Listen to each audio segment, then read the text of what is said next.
ఇక రాష్ట్ర వ్యాప్తంగా వచ్చే నెల 3 నుంచి 19 వరకు బడిబాట కార్యక్రమం నిర్వహించాలని సర్కార్ నిర్ణయించింది. గతంలో జూన్ 1 నుంచి ఈ కార్యక్రమాన్ని ప్రారంభమవుతుందని ప్రకటించిన విద్యాశాఖ తాజాగా రివైడ్స్ సెషన్లో విడుదల చేసింది. ఈ సందర్భంగా ఏ రోజున ఎవరేం చేయాలో నిన్న మార్గదర్శకాలను జారీ చేసింది. రోజు ఉదయం 7 గంటల నుంచి 11 గంటల వరకు టీచర్లు తమ పరిధిలోని గ్రామాలు, శివారు గ్రామాల్లో ఈ కార్యక్రమాన్ని నిర్వహించాల్సి ఉంటుంది.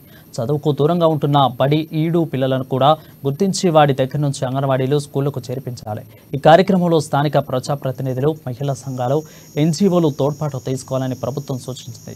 జిల్లా కలెక్టర్ల నేతృత్వంలో డీఈఓలు, ఎంఈఓలు, స్కూలు హెడ్ మాస్టర్లు పర్యవేక్షణలో కార్యాచరణ ప్రణాళిక రూపొందించారు.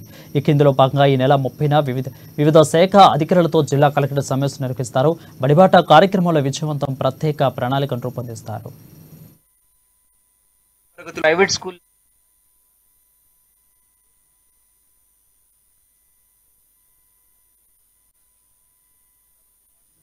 జూన్ 1న స్కూల్ లెవెల్లో హెడ్ మాస్టర్లు సమావేశం నిర్వహించాల్సి ఉంటుంది. జూన్ 10వ తేదీన ఇక ప్రభుత్వ స్కూల్లో నోట్బుక్స్, టెక్స్ట్ బుక్స్, యూనిఫామ్ల పంపిణీ సిద్ధం చేయాలని మార్గదర్శకాల్లో పేర్కొన్నారు.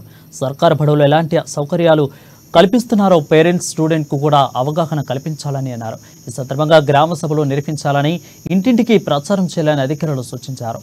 జూన్ 12న స్కూల్ రీఓపెనింగ్ను పండుగ వాతావరణంలో చేయాలని ఆదేశించారు. స్కూల్ ప్రారంభమైన తర్వాత 13న ఎఫ్ఎల్ఎస్ ప్రోగ్రాముపై పోటీలు, 14న సామూహిక అక్షరాభ్యాసం, బాలసభల నిర్వహణ, 15న inclusive education day, girls child day నిర్వహణ, అదేవిధంగా 18న మొక్కలు నాటే దినం, డిజిటల్ క్లాసులపై అవగాహన, 19న స్పోర్ట్స్ డేను నిర్వహించాలని ఉంటాయని ప్రకటించారు.